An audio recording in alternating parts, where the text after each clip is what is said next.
শুভ দুপুর প্রিয় দর্শক, আপনাদের সকলকে শুভেচ্ছা, সাদর আমন্ত্রণ। চ্যানেল আয়ের পর্দায় দেখছেন নিয়মিত আয়োজন শেষ প্রিমিয়ামটি তারকা কথন। আজকের এই আয়োজনে আমরা আমন্ত্রণ জানিয়েছি একজন বিশেষ মানুষকে, যিনি বাংলাদেশের সমকালীন কবিতার একজন উজ্জ্বল নক্ষত্র। দীর্ঘ 4 দশকেরও বেশি সময় ধরে যিনি বাংলাদেশের কবিতাকে সমৃদ্ধ করতে কাজ করে চলেছেন। তিনি শব্দের গভীরতায়, মানবতার ভাষায়, প্রেম এবং প্রতিবাদের মিশেলে বাংলা কবিতাকে এক অনন্য উচ্চতায় নিয়ে গেছেন। একজন কবি, একজন প্রাবন্ধিক, একজন টেলিভিশন উপস্থাপক, এই সকল পরিচয়ের উপরে যিনি মূলত একজন সাংস্কৃতিক অগ্রযাত্রী। এছাড়াও তার জীবনের এই যে অধ্যায়ে যুক্ত হয়েছে নতুন একটি দায়িত্ব। বাংলাদেশ শিল্পকলা একাডেমির মহাপরিচালক হিসেবে তিনি দায়িত্ব গ্রহণ করেছেন খুব সম্প্রতি। আজ একটি বিশেষ দিনে তাকে আমরা আমন্ত্রণ জানিয়েছি। চলুন শুরুতে তাকে স্বাগত জানাই। আমাদের সাথে আছেন কবি রেজাউদ্দিন স্ট্যালিন, বাংলাদেশ শিল্পকলা একাডেমির মহাপরিচালক। শুভ জন্মদিন, শুভেচ্ছা। আপনাকেও শুভেচ্ছা, চ্যানেল আইকেও শুভেচ্ছা। কেমন আছেন? জন্মদিনে যেরকম থাকে একটা মিশ্র অনুভূতি, ভালো মন্দ। আমার মা নেই, মা বেঁচে থাকলে তো খুব খুশি হতেন আর কি। মায়ের স্বপ্ন আপনাকে নিয়ে কি ছিল? মা চেয়েছিলেন আমি কবি হই। স্বপ্ন তাহলে পূরণ হয়েছে? আমি জানি না কবি হতে পেরেছে কিনা। যদি পাঠক আমি যখন থাকবো না তখনও যদি আমার কবিতা পড়ে, তখন ভাববো যে আমার কবিতা লেখা সার্থক হয়েছে। জীবদ্দশায় নানা কারণে মানুষকে পছন্দ করে কিংবা বলে, কিন্তু যখন কেউ থাকে না তখন যখন স্মরণ করে তখন বুঝতে হবে সেটি সঠিক স্মরণ। জীবনে আসলে চলার পথে কবিতাকে নিজের সহযাত্রী হিসেবে বেছে নিয়েছেন আপনি, কেন ছিল সেটি? শুধুমাত্র মায়ের স্বপ্ন ছিল না, আমি যখন ক্লাস 5-এ পড়তাম তখন কি এক অজ্ঞাত কারণে প্রকৃতি আমাকে ভীষণভাবে টানতো এবং আমি ভাবতাম আমার দেশকে নিয়ে। তখন স্বাধীনতা যুদ্ধ শুরু হওয়ার প্রাক্কাল ছিল। সেই প্রাক্কালে আমি দেখতাম যে দেশের প্রতি, দেশ যেন স্বাধীন হয়, একটা স্বাধীন সার্বভৌম দেশে আমি থাকতে চাই। এবং এই হানাদার পাক বাহিনীর যে আগ্রাসন, এইগুলো আমি বুঝতাম সে সময়, ক্লাস 5-এ আমি বুঝতাম। এবং একটা দেশাত্মবোধ আমার মধ্যে প্রবলভাবে কাজ করতো। তো আমার মা তো স্কুল শিক্ষিকা ছিলেন এবং উনি একটা পত্রিকার সহকারী সম্পাদক ছিলেন, সাহিত্য পত্রিকার, শতদল পত্রিকার নাম। এবং সেই পত্রিকার যিনি সম্পাদক ছিলেন তার নাম আয়েশা সর্দার, আর নির্বাহী সম্পাদক ছিলেন মশুল আজম নামে আমার এক মামা সম্পাদক।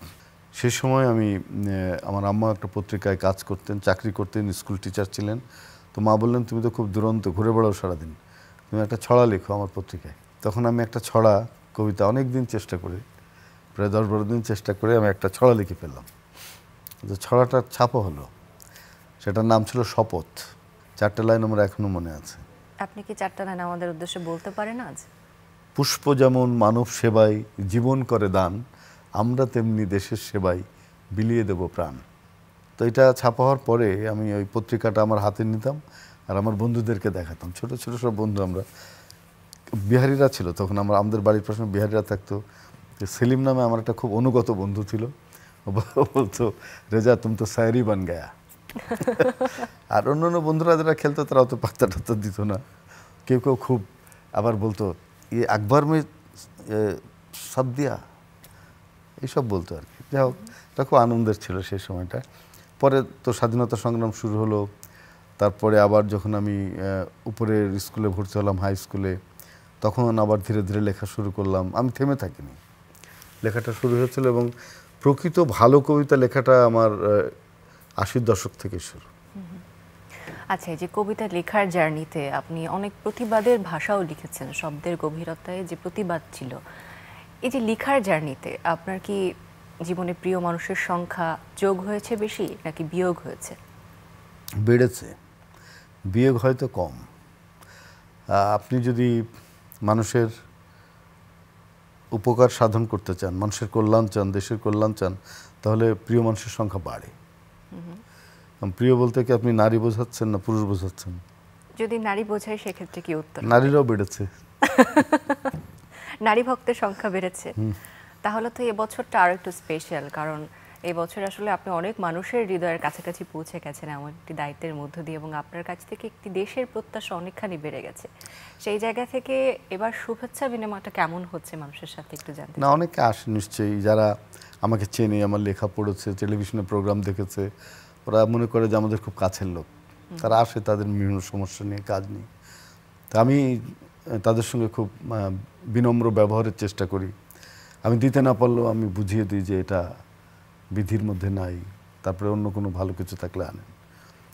তো আমার কাজ হলো যে মানুষকে সমাদর করা, যারা স্টেক হোল্ডার আমাদের কালচারের, তাদেরকে সমাদর করা, মানুষকে মানে কষ্ট দেয়া না, মানুষের সঙ্গে ভালো ব্যবহার করা, শিল্পকলার মুখ উজ্জ্বল করা। সারা বাংলাদেশে আমাদের যে সাংস্কৃতিক ঐতিহ্য আছে সেটাকে আরও গুরুত্বের সঙ্গে সামনে উপস্থাপন করা সারা পৃথিবীর বুকে। এবং আমরা আমাদের যে আগে আমরা বলতাম যে লোকগান, পল্লীগীতি, এগুলোকে ছোট করে রাখা হয়েছে। আমরা যারা রাজধানীতে থাকি আমরা বলি পল্লীগীতি শিল্পী। তো বেসিক্যালি এটাই হচ্ছে বাংলার রুট, এবং এই গানই হচ্ছে বাংলার একটা খুব বড় স্থান দখল করে আছে, বাংলা গান। তো এইগুলোকে এখন আমি পল্লীগীতি, লোকগান না বলে বাংলা গান বলতে চাই। এভাবে ব্র্যান্ডিং করতে চাই আমরা, এবং আমরা আমাদের চিত্রকলাকে ব্র্যান্ডিং করতে চাই। যে বিয়েনাল হবে, যেটা সারা প্রতি বছরই হয়, এবার অনেক দিন হয়নি, সেটা আমরা করব। আমাদের দেশের যারা চিত্রশিল্পী তারা নতুনভাবে আমাদের মানে পৃথিবীর অন্য দেশের সঙ্গে যুক্ত হয়ে তাদের চিত্রকর্ম প্রদর্শন করবে, সেটি একটা আছে। এবং গানের উৎসব হবে, নাট্য উৎসব হবে, নৃত্য উৎসব হবে, কবিতার উৎসব হবে, আবৃত্তির উৎসব হবে।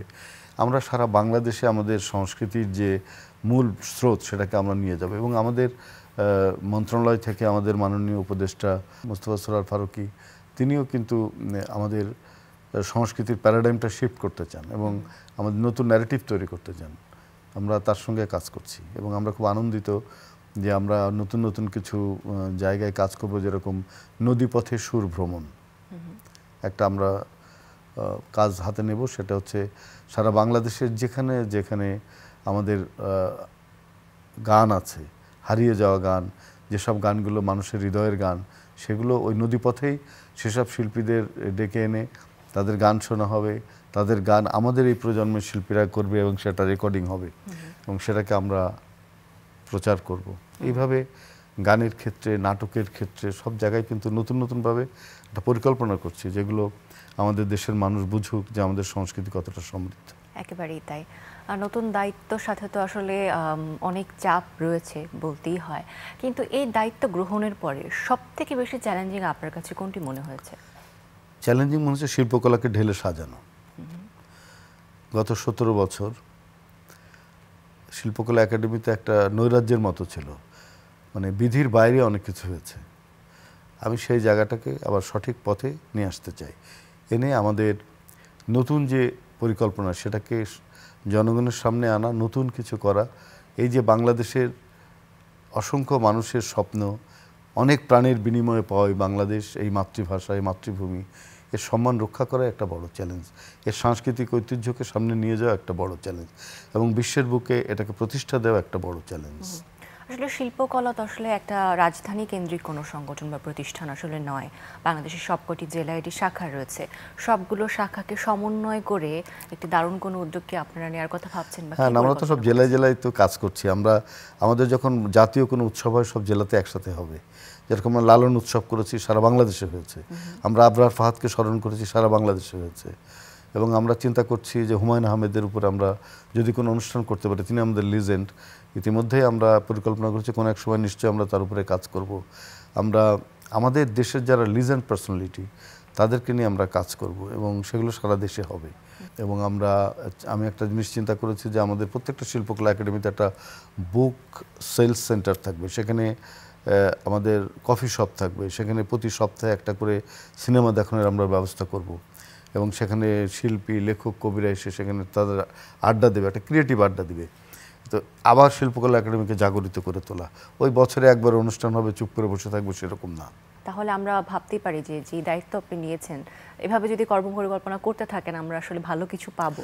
নিশ্চয়ই। আমরা ধরুন, যিনি প্রতিষ্ঠানের প্রধান তিনি যদি সততার সঙ্গে কাজ করেন, নিচের দিকও ঠিক হয়ে যায়। তারা বোঝে যে আমাদের যিনি কর্মকর্তা, আমাদের যিনি প্রধান, তিনি তো সৎ, তাহলে আমরা কিভাবে অসৎ কাজ করব, তারা করতে সাহস পায় না। বাহ, আচ্ছা, এই যে নতুন দায়িত্ব গ্রহণ এবং সাথে এই যে কবি সত্তা, দুটোকে ব্যালেন্স করে কাজ করা কি সহজ হয়েছে নাকি একটু কঠিন? একটু তো সময়ের দরকার হয়। একজন কবির তো অনেক ভাবনার সময় লাগে, তাকে অনেক পাঠ করতে হয়, সেই জায়গাটা বের করতে আমার তখন এখন রাত্রে আমার অনেক পড়াশোনা করতে হয়, একটু রাত জাগতে হয়। সেটা হয়তো কাজ আমি যখন আরও একটা ফর্মের মধ্যে নিয়ে আসতে পারবো, আমার তখন সময়টা আমি একটু বের করতে পারবো। জীবনের ধাপ পরিবর্তন হয়, জীবনের বাঁকে বাঁকে আমরা অনেক কিছু শিখি, জীবনের রং পাল্টে যায়। তো আপনার জীবনের রং পাল্টানোর সাথে বা বাঁক পাল্টানোর সাথে নিজের কবিতার বিষয়বস্তু কি পাল্টেছে? এখন কোন জিনিসটা আপনাকে বেশি প্রভাবিত করে? আমাকে সবসময় প্রভাবিত করেছে মানুষ, সময়, ক্ষমতা।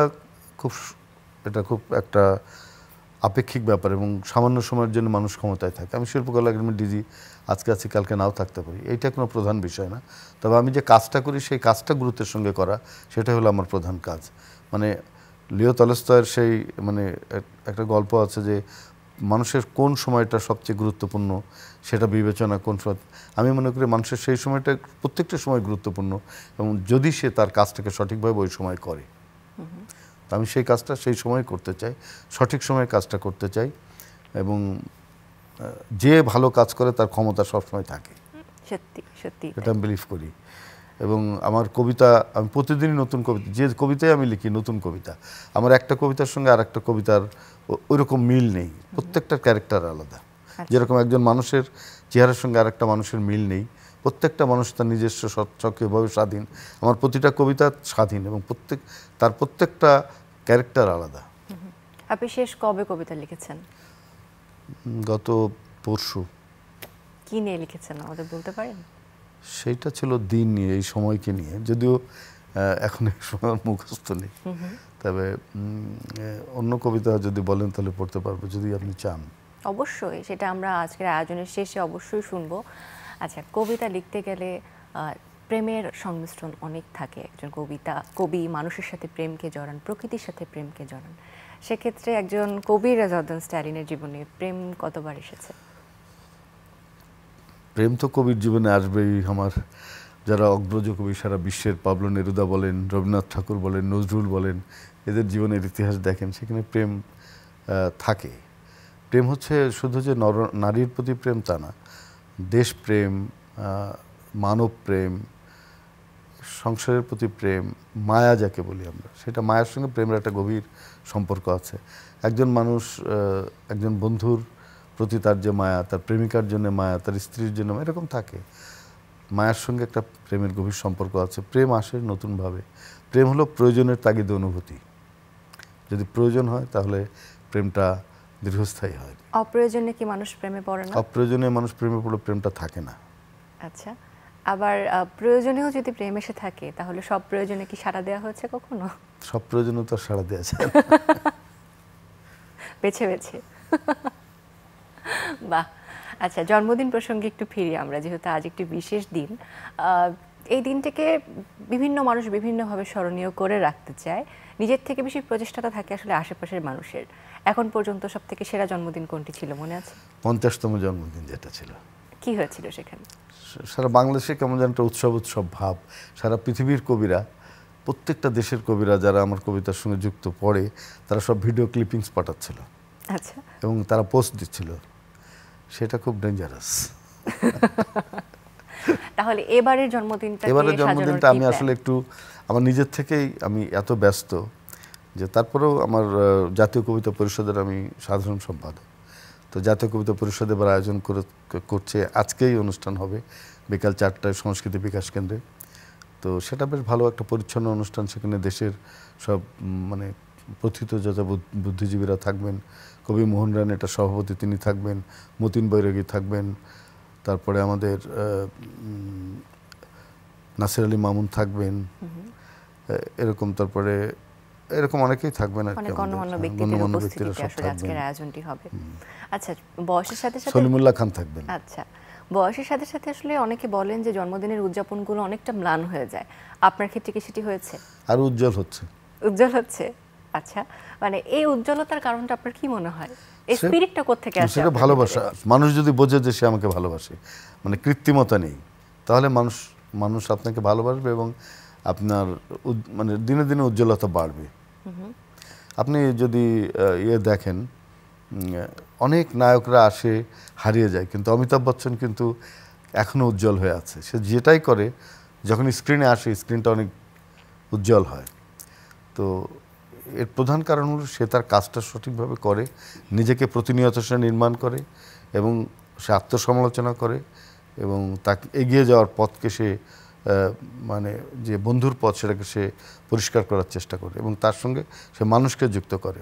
পাওলো কোয়েলো নামে একজন বিখ্যাত লেখক আছেন, তার একটা বড় মানে অসাধারণ উপন্যাস আছে অ্যালকেমিস্ট। সেখানে তিনি বলছেন তার হিরো যখন, নায়কটা যখন কাজ করতে বেরোচ্ছে, তখন একটা কাজের সঙ্গে যুক্ত হচ্ছে বাধা আসছে। তো সেখানে সে হিরোটা বুঝতে পারছে যে সে ভাবছে যে এই যে বাধা আসছে, এই বাধাটা খুব সাময়িক, এই বাধা যারা দিচ্ছে তার চেয়ে আরও অনেক বেশি ভালোবাসার মানুষ আছে যারা আমাকে উপকার করবে এবং আমাকে যেতে সহযোগিতা করবে, আমার কাজ সমাধা করতে সহযোগিতা করবে। সুতরাং যে বাধাটা আসে তার বাইরেও অনেক মানুষ আছে যারা আমাদেরকে ভালোবাসে। বাহ, কবিতা প্রসঙ্গে যেহেতু আছি, কবি প্রসঙ্গে আছি, বাংলাদেশে আপনার প্রিয় কবি কি? আমার প্রিয় কবি নজরুল ইসলাম, জীবনানন্দ দাশ, রবীন্দ্রনাথ ঠাকুর, জসিমউদ্দিনও। সমকালীন যারা লিখছেন তাদের কথা যদি বলি? সমকালীন আমার প্রিয় কবি রুদ্র মোহাম্মদ শহীদুল্লাহ ছিল যখন বেঁচে, এখন তার কবিতা আমার ভালো লাগে। রুদ্রের কবিতা ভালো লাগে, আবিদ আজাদের কবিতা ভালো লাগে, এরকম আছে। আপনি কি ধরনের গান শুনতে পছন্দ করেন? আমি গান শুনতে পছন্দ করি একটু দেশপ্রেম এবং জাগরণের গান। ভূপেন হাজারিকা আমার খুব প্রিয় শিল্পী। আর গজল শিল্পীর মধ্যে আছে গোলাম আলী, আচ্ছা, খুব প্রিয় শিল্পী। নচিকেতার কোনো কোনো গান কখনো ভালো লাগে, আমাদের দেশে সাবিনা ইয়াসমিনের গান ভালো লাগে, রুনা লালার গান ভালো লাগে, খুরশিদ আলমের কিছু সিনেমার গান আছে ছোটোবেলায় খুব শুনতাম, ভালো লাগে। তারপরে আমাদের তরুণ শিল্পীদের মধ্যে আমার খুব ভালো লাগতো আয়ুব বাচ্চুর গান, জেমসের দু একটা গান ভালো লাগে, এরকম কখনো কখনো কারো কারো গান ভালো লাগে। আচ্ছা, এখন কি চলচ্চিত্র দেখা হয় আপনার? আমি আসলে খুব অ্যাকশন মুভি দেখি। অ্যাকশন? তার মানে তো দেশের বাইরে চলচ্চিত্র হয়, তো দেশে কি অ্যাকশন খুব দেশের খুব অ্যাকশন এগুলা খুব একটা তৈরি করতে পারে না, মানে বোঝা যায় যে মারামারিটা ঠিক ঠিক মতো হচ্ছে না। আচ্ছা, আগে কিন্তু দেশের অ্যাকশন সিনেমাগুলো খুব দারুণ হতো, বিশেষ করে যে সাউন্ড এফেক্ট থাকতো অ্যাকশন সিনেমা, সেগুলো এখন আরো বেশি হয়। দেখা যায় যে একটা নায়ক ধরুন 30-40 জন লোককে প্রতিহত করছে, এটা কি সম্ভব? এটা অবাস্তব। যেসব কাহিনী এগুলো হচ্ছে যে মেলোড্রামা তৈরি করে, মানুষকে করে যে হিরো সব কিছুই করতে পারে, আসলে তো পারে না। আচ্ছা, একটা নায়ক কি সব কিছুই করতে পারে? 100 জন মানুষকে সে প্রতিহত করা খুব কঠিন, কিন্তু এটা আমরা চাই যে সে প্রতিহত করুক, তাই না? কিন্তু সে একা পারবে না, তার সাথে আরো লোক লাগবে। একটা অবাস্তবতা তো সারা জীবন ধরে চলতে পারে না চলচ্চিত্রে, কিছুটা রিয়েলিটি তো দরকার। আচ্ছা, একটু বাস্তবিক হতে হবে। তাহলে তো চলচ্চিত্র সম্পর্কে আপনার বেশ ধারণা রয়েছে। এখন যারা কাজ করছে সমকালীন চলচ্চিত্রে, তাদের মধ্যে থেকে কারো কাজ কি আপনার ভালো লাগে? আমার ভালো লেগেছে মোস্তফা সরোয়ার ফারুকীর কাজ ভালো লেগেছিল। তারপরে আরও দু একজন তরুণ যারা কাজ করছে, নাম বললে তো অনেকের নাম বলতে হয়, তো এরা তরুণদের অনেক কাজ এখন খুব ভালো, মানে যারা নতুন ধরনের জীবন আবিষ্কার করার চেষ্টা করছে, ওরা খুব ভালো, অল্প পয়সায় অনেক ভালো ছবি করছে, এগুলো ভালো।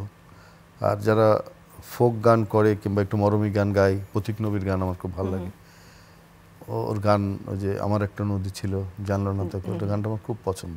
বাহ, এই তো চলচ্চিত্রের কথা শুনলাম, কিন্তু বাংলাদেশে বলি বা পুরো গ্লোবালি বলি যে এখন বিনোদনের একটা অন্যতম মাধ্যম হয়েছে ওটিটি।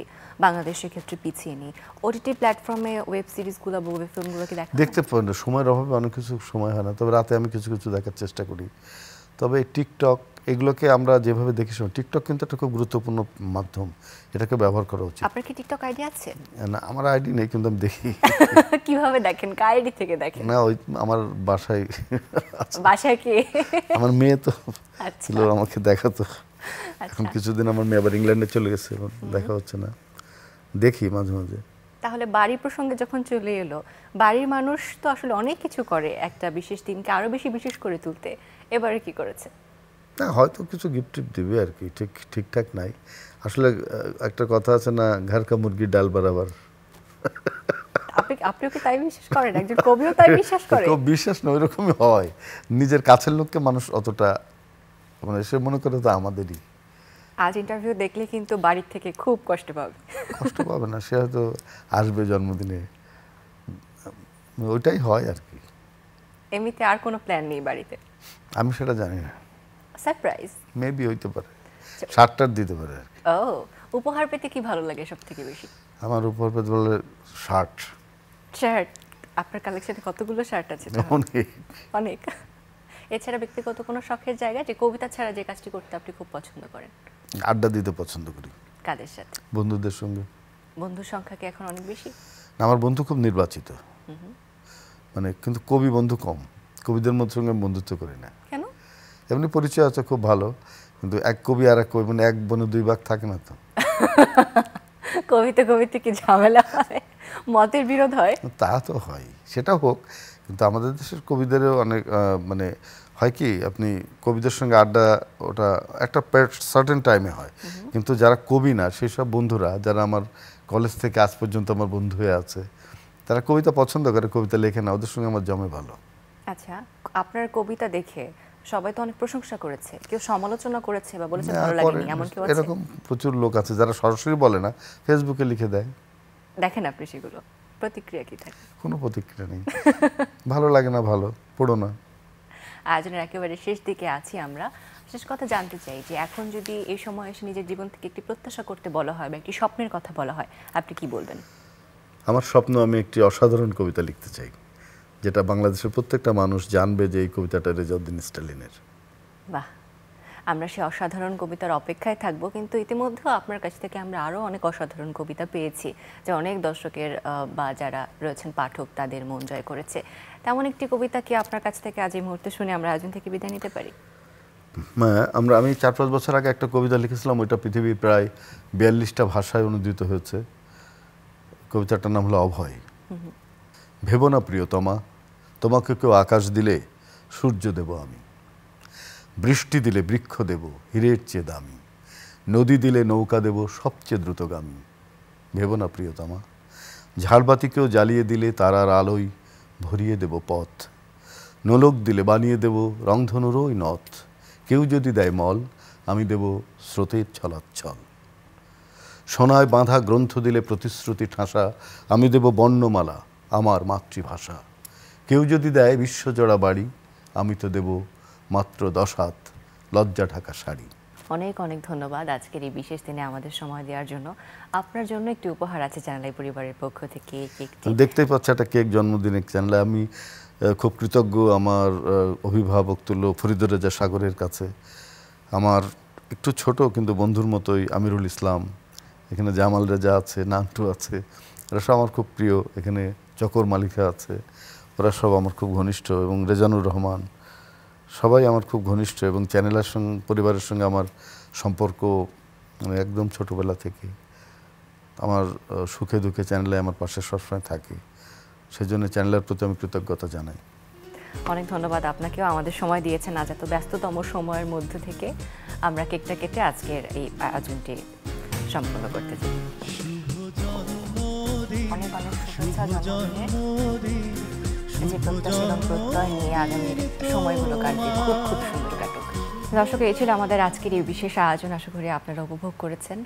একজন মানুষ যে পরিচয়ই বহন করুক না কেন, দেশের প্রতি তার ভালোবাসা, তার দায়বদ্ধতা সব থেকে আগে প্রাধান্য পায়। সেক্ষেত্রে আজ যে মানুষটি এসেছেন আমাদের কাছে, এই দায়িত্বের পাশাপাশি তিনি বলেছেন দেশের প্রতি তার ভালোবাসার কথা, তার দায়বদ্ধতার কথা, এবং প্রত্যেকে যদি নিজ নিজ জায়গা থেকে এই একটি বিষয় যদি আমরা ধারণ করতে পারি, তাহলেই বোধহয় যে কোনো দায়িত্বে থেকেই দেশের জন্য কাজ করা যায়, একটি সুন্দর সুস্থ দেশ করা যায়। এই প্রত্যাশা নিয়ে, এই প্রত্যয় নিয়ে আজকের আয়োজন থেকে বিদায় নিচ্ছি। সকলে ভালো থাকবেন।